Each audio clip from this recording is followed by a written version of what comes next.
Welcome to the Become Who You Are podcast, a production of the John Paul II Renewal Center. I'm excited to be with you. Thanks for joining. A special shout out to the men of Claymore, the Gen Z men, and a little bit older than that. We're catching some of the millennials here too, up into their 30s.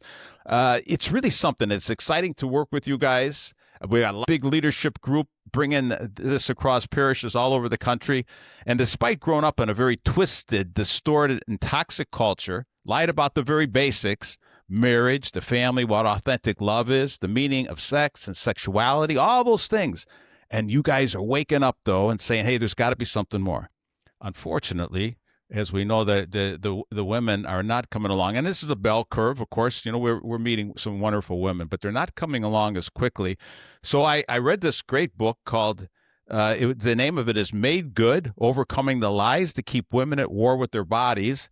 And I thought, you know what, I'm going to get Florencia Moynihan on, who wrote that book, and to help us wade through this a little bit. So, Florencia, welcome.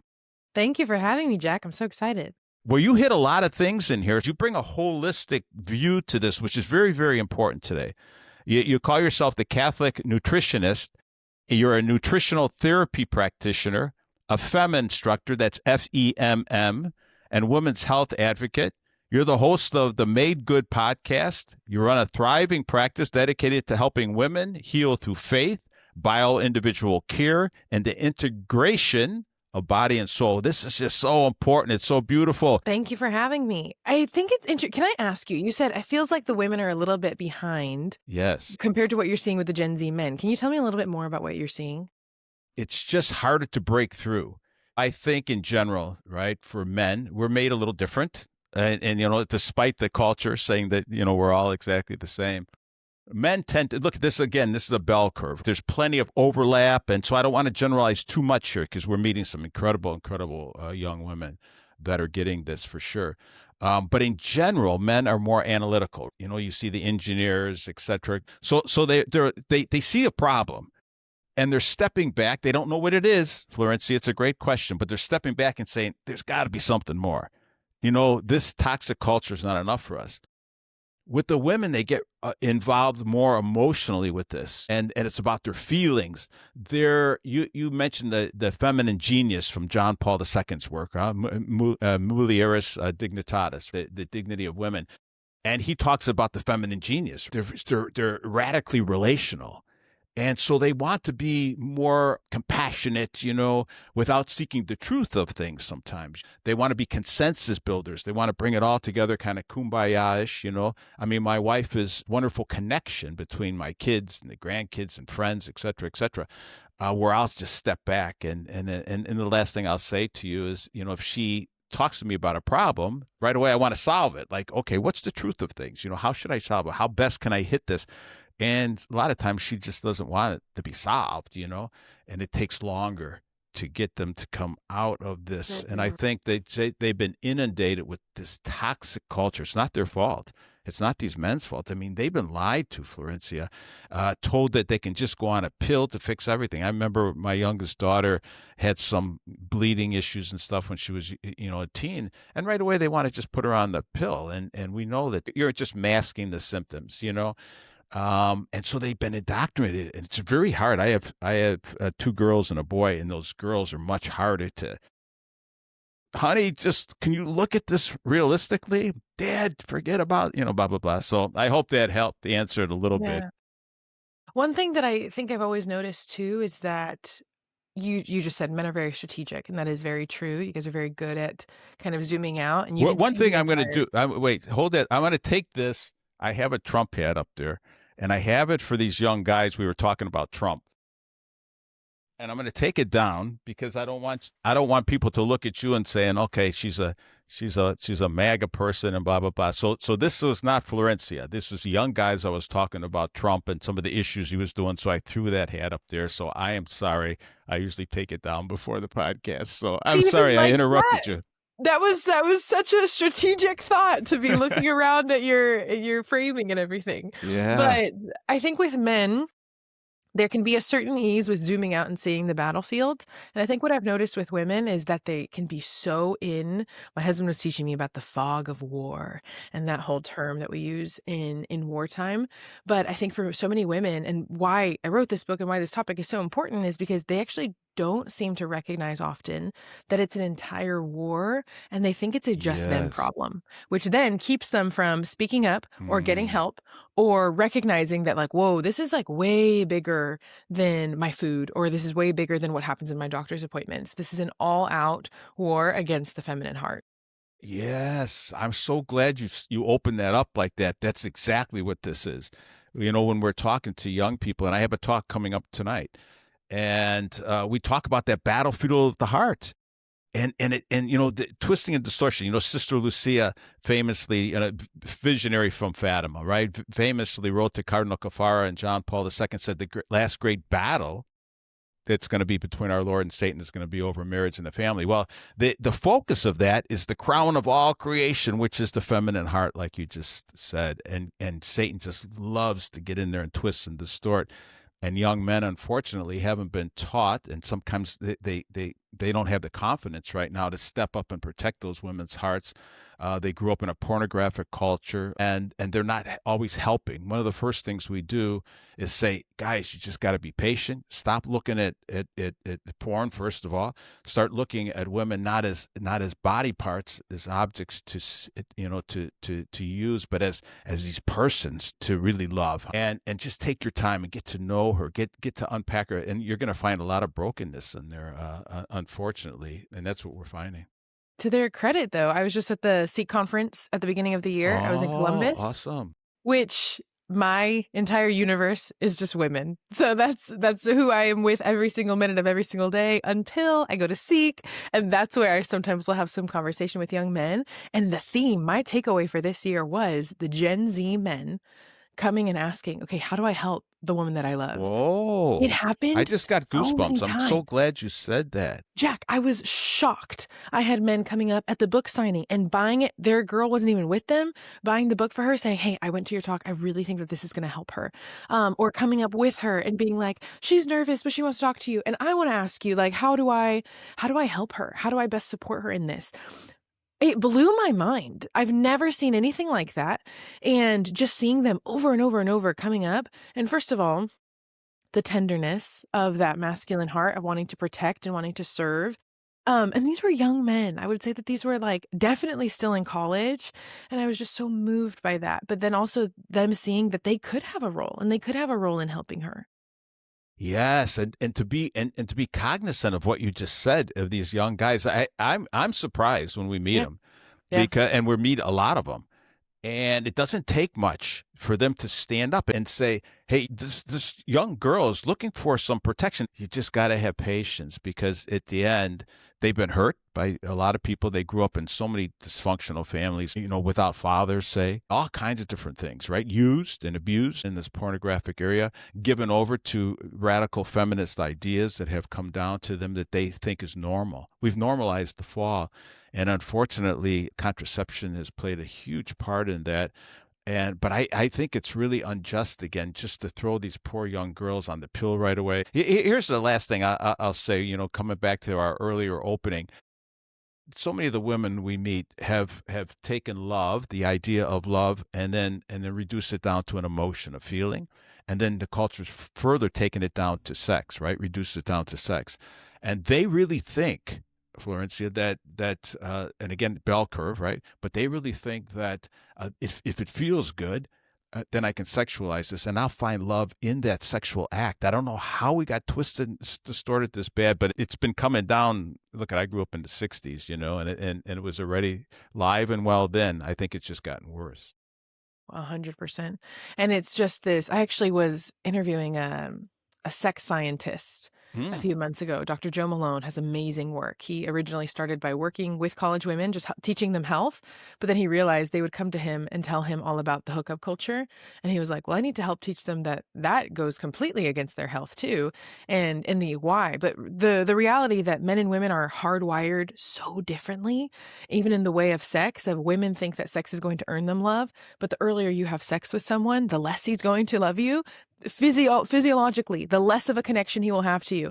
He says within a few minutes of like hookup sex, men will find the woman that they're with less attractive, less interesting, less intelligent, less beautiful, and women just True, don't. I yeah. think they struggle to recognize just how different we are, and it ends up bringing us into a world of pain. So when we can really understand and reverence the feminine body for what it is, and the way that we're wired and our feminine heart, that's where this beauty and this fullness of life and the wholeness that we seek really can come in.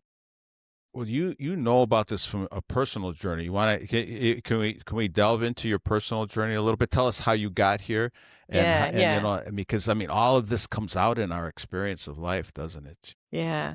I joke that any practitioner that you see is really passionate about health is because it's been their own passion and their own Mm, cross too, which is my yes, exact story. So I call it my Bermuda Triangle of suffering that I was kind of spinning out in for so much of my life, which first was my disordered eating. I struggled really, really deeply with my relationship with my body and used food as a tool to control it. Then once I was in middle school, I started having really, really difficult and painful periods, going to doctor's appointment after doctor's appointment. I really began to relate to the hemorrhaging woman by the time I was in college, but really. getting no better and Mm. getting worse and being written off and being told, hey, my only option was birth control, which praise God for my very protective and very smart mother who said, absolutely not. But there was no other solution given to me either. And then the third piece was stomach aches. I had daily stomach aches. I really, really, really struggled with my gut. And there was another place where it was like, okay, food again is the struggle, but I love Mm. food, but I'm either in a season where I'm controlling it to be as skinny as possible, or I don't know what to eat to not have stomach aches every day. So it was these three kind of battlegrounds that I was in of that were kind of psychological and physical. And eventually, I started to distrust the modern medical system enough to say, you know what? I don't think that they're telling me the whole truth. And I don't believe that it's not possible. I don't believe that this is just what it is and I just have to deal with it. And I don't believe that it's my only option is to suffer or to do some bizarre diet or just write it off as IBS. And so I really started to pursue healing through a holistic approach. And I wanted to use food to heal. And so that's where it really began. And it wasn't until later on, after I was a focused missionary, where in my season and focus where I started to really fall back into my disordered eating, that then the Lord brought me back out into goodness and recognizing, hey, if we can just go back to the garden, what would that mean for you? What would that mean for your Hmm. view of your body? And what would that mean for your health overall? Wow, that's powerful. How long did it take you to kind of get to the point where you're at now? I mean, how many years is that? That's quite a journey, Yeah. isn't it? feels feels like a lifetime. Feels But yeah. the last 10 years have About been 50 years, right? 50 Yeah, yeah, years, yeah. 29. You look great for 52, Florencia. The last 10 years were where things really, really took a head and got more complex, and where I finally, I think, opened up to receiving what the Lord was giving me. And that's one of those things where if it's not slow, it's not human. I so wish I could say that it was in high school that my disordered eating completely was healed and I gave it to the Lord. But I would say that once I finally opened it up to him and allowed for the depth of healing that he wanted to offer me rather than what I thought was healing, which was just I'm not struggling right now, so I must be good. But that's just not what the truth is. Yeah. How come the culture has done this to us with nutrition? Question number one. And then question number two is how come in our modern medicine, modern biological understanding of our anatomy, why are so many young women, why don't they know this? Why don't they know about their bodies? Because we have a program. I hate to call it a program, but we have a program at the John Paul II Renewal Center we call Love Ed, Love Education. Instead of sex education, love education. And it's we have dads bring their little boys, we have moms bring their little girls, and we unpack this stuff. And the moms don't even know some of this stuff as we're unpacking it, right? We're doing it for their daughters. We want the moms there so they can have a dialogue at home, but they haven't talked about it, Florencia. These. Why don't they know? We should know all this stuff. We should know that what looks healthy, what's not healthy. How many young girls we meet that they had their first period in school and nobody even told them it was going to happen. And Yeah. you just go, how can this be? They just take a beating. These. Yeah. There's two particular things that come to mind. The first, I don't ever want to give the devil too much attention, but we have to acknowledge that he's a player in the game. Okay. And so our lifetimes are what? Maybe 80 years. But he's keeping track of everything from generation to generation to generation. And it's demons' like responsibility to keep an eye on your bloodline and to see, okay, what are the patterns and what are the sins that this particular bloodline struggles with in this family and this Mm, generational, what is getting passed down? And so I think we need to start thinking about our health and our bodies in terms of generations more. Clear, like very simply speaking, the way that you take care of your health now will impact the next few generations after you without you even recognizing it. That's true.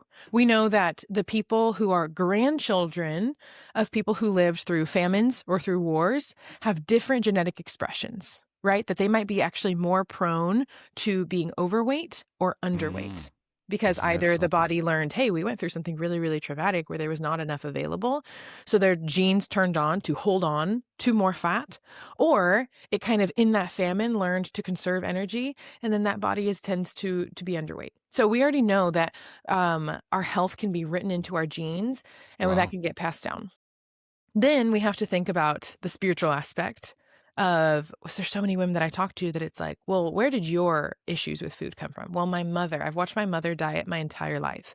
And my mother, her mother always called her fat and was always concerned about her Wow. weight. And then her mother, right? And how far back does this go? But we don't even know because these aren't the stories that we tell.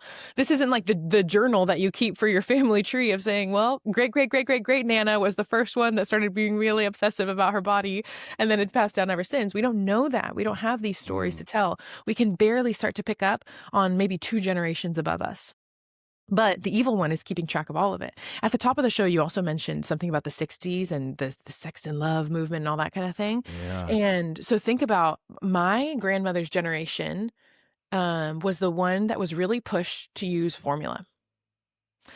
And that breastfeeding was actually not as good for your baby as formula. Isn't it crazy? But you're Eh, right. I remember that. Yeah. Right? And it was, oh, you must be kind of poor if you're breastfeeding, or that's kind of icky.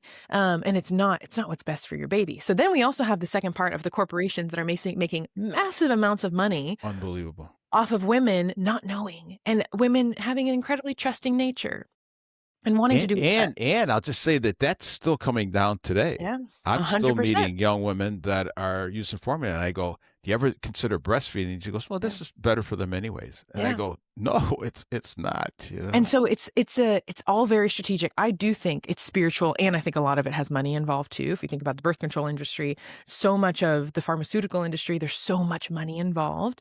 And how do you warp women's perceptions of the world?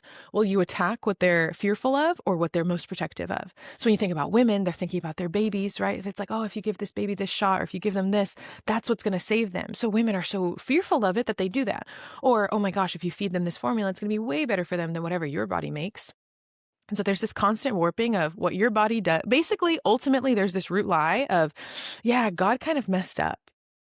God didn't really know what he was doing when he made you. And thank God that we can step in as the heroes and really save you from yourself. And when instead, if we begin to learn the profound and innate wisdom that the body has built in by our good Lord, then so many lies you can just pierce right through them. And you can see, this is not what is actually good for me. This is what's good for you.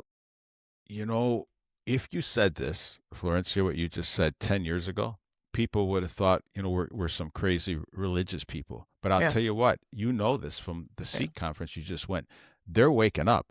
This message could have been said 10, and it was said 10 years ago, but nobody's listening. We're finally listening. These young people, I call it Gen Z, and a little bit higher than that, they are ripe for something. Young people are they want to be revolutionists anyways. They want to do something. Well, this time they can actually come out with a counter revolution that's actually good for us. And I think that's what they're waking up. But they need this kind of information.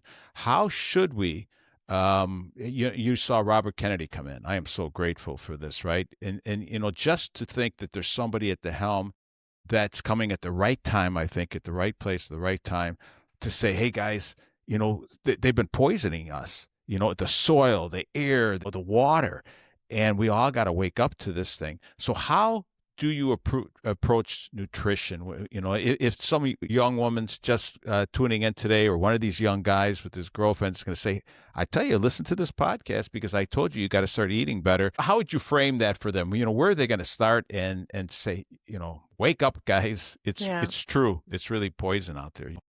I think the first thing that is so critical is you do have to get back in the driver's seat of your own health.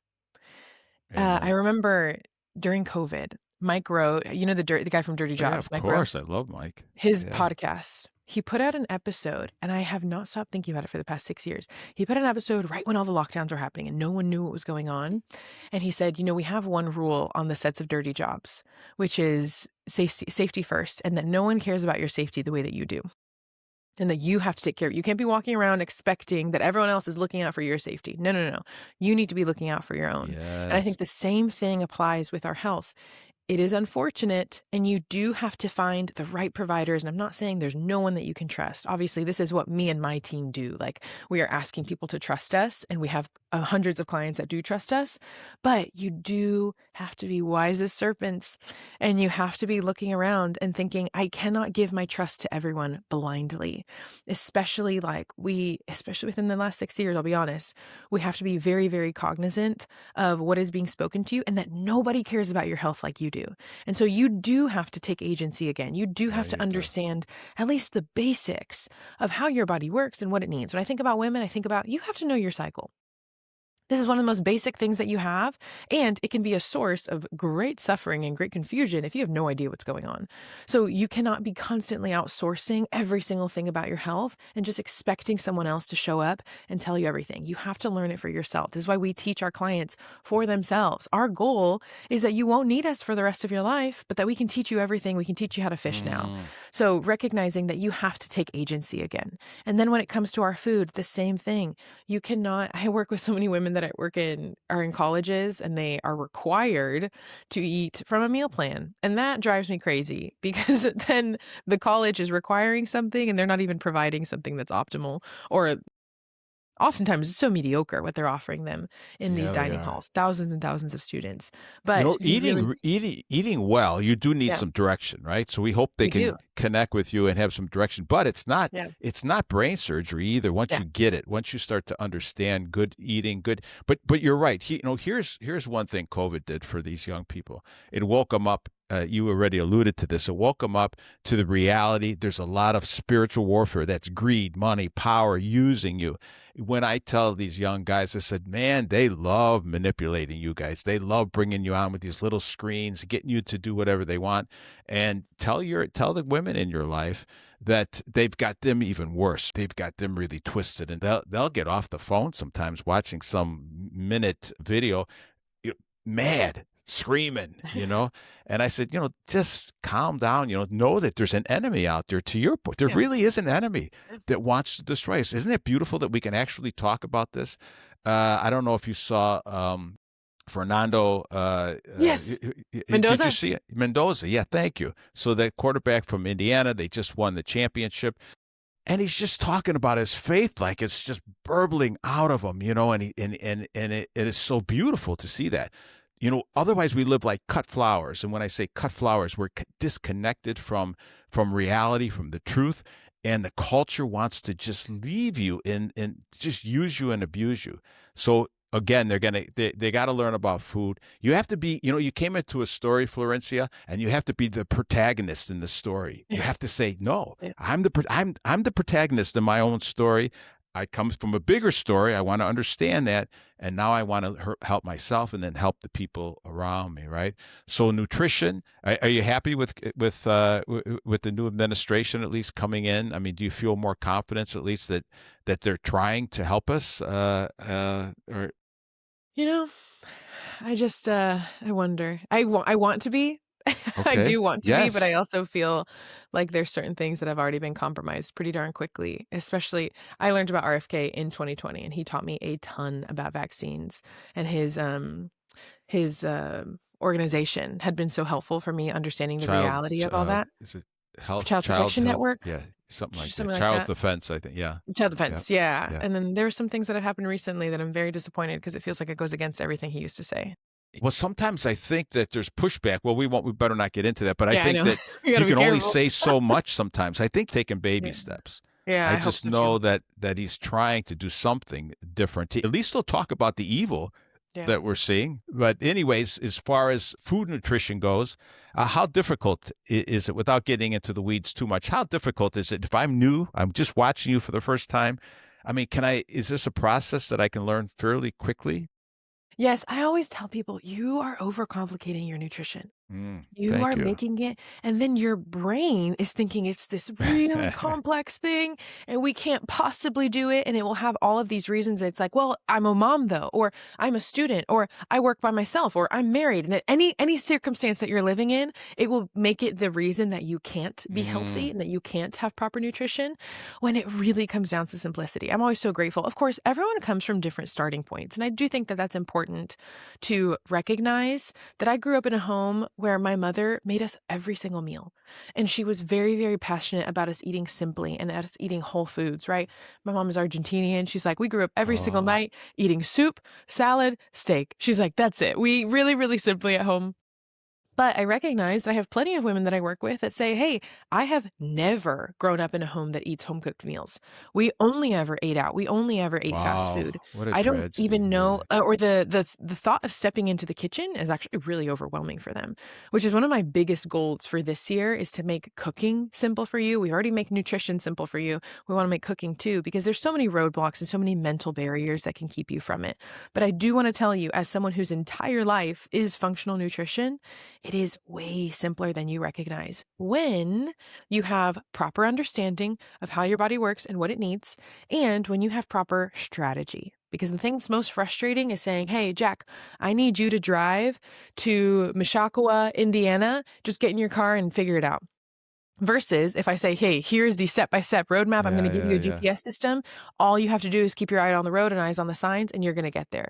Your confidence level in making it to your destination is way further. And even just being a part of the journey, your confidence skyrockets when you have a strategy behind it. So I think that that's the missing piece. I also think that women in particular are spending way too much time online and trying to DIY everything, which is kind of this ricochet effect of the distrust of saying, Yeah. hey, I did go to doctors and they didn't help me. And I was this person too. I spent hours and hours and hours and hours on Instagram just trying to piece together, well, what am I supposed to be doing? And so there does have to come a point where you actually invest in your health and in your mind, and you form your mind to know what is true and good and Mm. beautiful.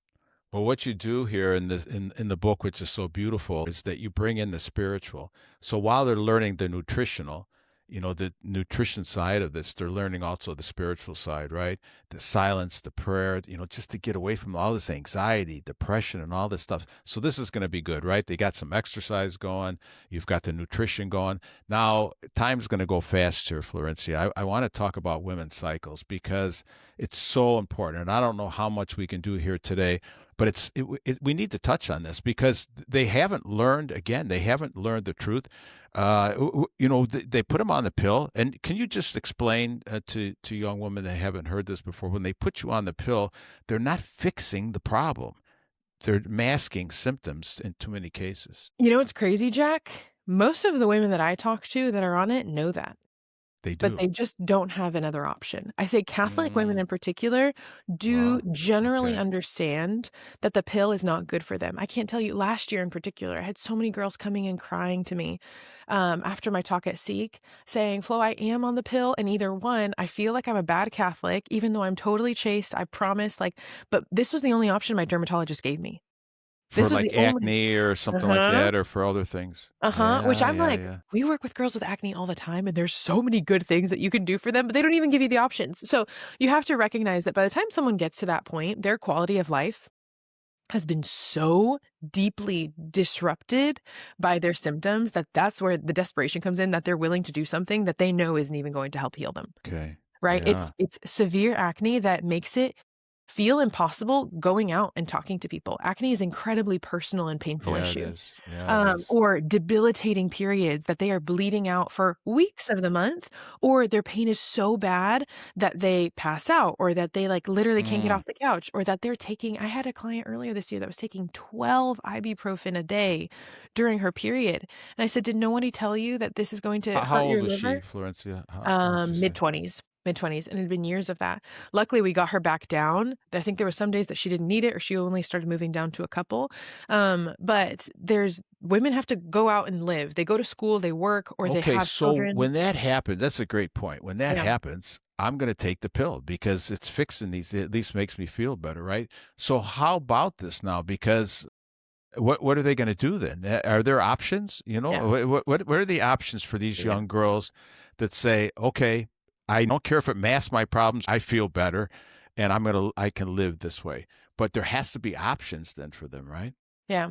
So this is what we do is we are functional nutritionists on our team, which means that we are trained to get to the root. There is a root cause of each of these concerns, whether it being excessive bleeding, excessively painful periods, acne. Those are some of the main ones that women get on birth control for. There is a deeper root. Your body is incredibly wise. It's very, very smart. And if it's kind of displaying these kinds of symptoms, we see it as it's simply trying to get your attention. So what is it trying to point to? Kind of like when your dog keeps barking and you're like, make it shut up. But then you're like, oh my gosh, it's because there's someone in the backyard. Yes, It's actually yes, really good. yes. Um, so recognizing that there is a root to each of these things. The thing is, truly, truly, and there are amazing doctors out there, but generally speaking, this is not what they're trained for. They're No, not they're trained to not. get to the root. They don't even know nutrition. I've spoken with doctors and they go, that's really not my specialty. And I go, Exactly. dude, Right. this is my body. What are you talking about? Right, right. So I do, of course, I think there is a time and a place for it. We need to have good doctors, and you do need to have someone that you can go to for acute illnesses or when there's things that are really, really concerning. But at the same time, recognizing what they are and are not trained for, which No, nutrition that's is a not one good of those point too. things. If I have shoulder surgery, I'm glad with Hey, please don't come the to me. Yeah, mechanical surgeon, right? That doesn't care about nutrition. That's yeah, true. yeah. But what you're saying and what I want you to keep doing is that this holistic approach is going to bring the nutritional aspects in. Women can understand their bodies at the same time. Fertility and infertility issues. All of these things, and it comes from charting. Is FEMM is that a charting Yeah, system? Is that what it is? the reason that we teach FEMM in particular is speaking of the lies that Catholic women in particular are I've told. had like Dr. Hilgers on and some different people, Good. and so there's different systems, right? Yes. So There's different FEMM is systems. a system of charting. Is that what it is? FEMM, right? Yes. What I love Okay. about that one and why we teach it and why we use it in our practice is because I think it's phenomenal for single women. Whereas some of the other ones, women can get a little bit discouraged because it feels like it's mostly pointed towards, okay, are you going to get pregnant or not get pregnant during this time of the month? When we really want them to understand the systems, the hormonal activity, and recognizing what the red flags are. If your body is telling you that something is off, your cycle is your fifth vital sign. There are so many ways that it communicates with you that your body needs help and attention through your bleeding, through your cycle length, through symptoms. There's so many different ways that it communicates with you. So I think that one in particular has been, and also the lie that I believed was I needed to wait until I was engaged to learn how to track my cycle. In college, someone had said that to me once and I totally believed it because they thought that tracking your cycle was simply to use it for NFP. And cycle tracking and NFP is not the same thing. All cycle tracking can be used for NFP, but it does not need to be related to your How pregnancy or old fertility. should young women be when they start? I mean, I've got 8 grandchildren, Florencia, and Yeah. six of them are girls. Some of them are in high school. I mean, if I'm sitting down and talking to them, right? They go all the way from you know almost juniors and seniors in high school down to 1 or 2. And how old should they be? And do you think that before you can get them interested, first of all, and saying, hey, do this because of X, Y, Z, Yeah. One, I wouldn't run off of children's interest all the time. Sometimes they just need to know something. So we can assume that most women will get their period around middle school is the general Yes, area. that's right. And Yeah. so opening up that conversation maybe in 5th or 6th grade of, hey, this is what you can expect, and teaching them to chart starting with their first cycles so that they can actually recognize it. Because you know how many women, Jack, especially recently, I've had so many women that I work with that were put on birth control within their first couple of periods. So within their first year of having a cycle, which we know that it takes about a year for your cycle to regulate when you start anyways, and they have never had a period since because they've been Wow. on birth control for 10, 15 years. How sad is that? Right? So we have to equip them from the beginning. And this is why I teach millennials mostly, millennials and Gen Z. And the hope is that they are going to be able to teach their children Okay, from the gotcha. very, very beginning. And so there is a way that you can learn it, and none of it has to relate to sex in the beginning. So, If you're so like, here, you said all this already, but I'm just going to make sure. So we have again this program called Love Ed, and we work with them in fifth grade, right, when they're entering into puberty, and then again when it's seventh grade before they go into high school, right? yeah, And they're different levels, right? A little different levels, but we show them their cycles, how it all works. It's fascinating, actually. I mean, it's so many people learn from that. But we don't bring up charting there. If I was speaking to those fifth graders or seventh graders, should I be saying to mom, think about charting, or is that too? It seems like you said that it wasn't too early, but I don't is think it there's too such early? thing. I don't Okay. think there's such thing as it being too early, because the truth is, I would say a large portion of these girls are already struggling from the very beginning. It wasn't that my period started normal and then they got bad. No, they were bad from the beginning. And the Mm, cool thing about charting and talking about getting back in the driver's seat of your health is that you are creating a free health log. You are logging your data over months and weeks and years that you can then use to kind of decode. And so I would say starting in the very beginning with your charting, because let's say you see your daughter go through a few cycles in a row, or maybe, man, it has been a year and she's still really, really struggling. Now you have all of this data that we can decode and say, hey, we have evidence of what is going on. We know okay. what's happening with her body, and there's these patterns that are irregular, and we need to help her. And then we can start to dig into, okay, which particular area do we look into based off of those charts? But I don't think there's ever such thing as having too much data when it comes to your health, especially for women. Wow, that's something that I didn't even consider at that age, and then going through high school, huh? So it's important to do. How hard is it? Oh If my gosh. if I haven't done this before, and I'm 18 or 19 or 20 right now, I mean, how much time is it going to take? Is it disruptive? No, it's so easy. Once you actually Okay, learn what you're looking for, I say it takes girls between 3 to 5 cycles, depending on what their body is like, to really lock it down. Our girls leave within 3 months. They are mastering their cycles. They mm, completely understand what it looks like, what it needs to look like, how to chart it, what's normal, what's not normal.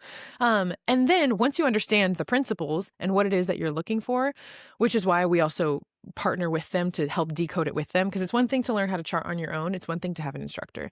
That's the part that can get really flustering, is if you're like, I don't know what I'm seeing. But if you have someone that can decode it with you, you should feel yes. confident within the first few cycles.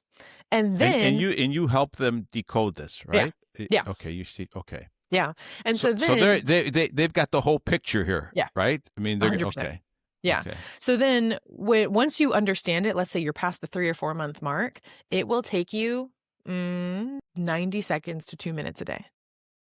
Okay. That's it. Every time you go to the Okay. bathroom, you're going to check your signs, and then you're going to take 30 seconds to write it down at night. Done. I always imagine it too like a puzzle. So if you've ever done a puzzle in your living room, you put it on your kitchen table, if you pull out one piece at a time and then throw it back in the box, okay, you saw that piece, you understood what the data was, but now it's gone. So that's the same thing as like looking at it from day to day. But when it comes to tracking your cycle and actually charting, it's like when you pull out the puzzle piece, you go, oh, okay, this is a corner. You set it down on the table. You pull out the next one, you go, oh, this one matches it. And you start building out the puzzle in front of you. And then it starts to make sense. Then you have the picture laid out. And that's where over a few cycles and a few weeks and months, you'll say, okay, I'm very clear on the picture that's developing here. And you can use it as a tool. And I would suspect that the nutritional aspect of this, they'll be able to see through their charting Yeah. that they're getting healthier, Yeah. right? I would Which think, right? that was my biggest frustration, was I learned how to chart and they were like, "Oh yeah, your cycles are off." And I was like, "Okay, what's wrong with them?" And they were like, "Yeah, I don't know, you're going to have to talk to a doctor about it." And I was like, "No, I want to know what's wrong with it. Yeah. And I know that I can use food to heal it, and I know that there's probably things that I'm doing that are wrong." That was when I learned how to track my cycle, I was full-blown carnivore, intermittent fasting, one meal a day. And so me learning to track my cycle, it really changed and saved my life, because it was reflecting back to me that, hey, Flor, the way that you're living is not working for you. This is not good for you. And so when you have that, when you can marry, okay, not just what is happening with your cycle, but what do we do about it? What nutrition, what lifestyle, what testing can we do to dive in deeper and get you healthy? It's life-changing. It's the full picture. I am going to hold this book up. When I edit it, Florencia, I'll actually throw it up and on the screen. But for now, I'm going to hold it up. I've got it marked already. Some of my favorite pages I got to go back to. but made good, huh? It's really, really good. Overcoming the lies that keep women at war with their bodies. This is really important. I know from my own girls who now have children of their own, that they really struggle with these issues, and we just didn't know enough to sit down with them. We trusted the doctors too much, like you said, and there are some good doctors out there, but you have to take agency, don't you? You have to say, hey, I'm gonna be the protagonist of my story. I have to take this. If I can go to people I trust, it doesn't take so much time, right? Learn how to cook a little bit. I was a professional chef for many years, and so it's not as complicated as you think. You can throw some pretty simple stuff together, start doing it. You'll enjoy it a lot. So give us, where do we go to get this book, Florencia, and give us some website information, because I know people are going to want to dig in and check you out. Yes, the book is available now on sophiainstitute.com and Amazon, and you can connect with me and my team at thecatholicnutritionist.com or on Instagram or TikTok, The Catholic Nutritionist. The Catholic Nutritionist Yep. on TikTok and Instagram. Okay, well, God bless you. You're a gift. It was such a joy to meet you. These guys are asking questions, and it was just so good. Because you Good. dug in and you covered this holistic. I love that approach, right? Don't just run off and learn how to eat carrots or just how to chart. You put it all together, because that's what happens, right? Yeah. That's how we live. So Yeah. God bless you. Thank you so much for being with us. Hey, thanks, everyone.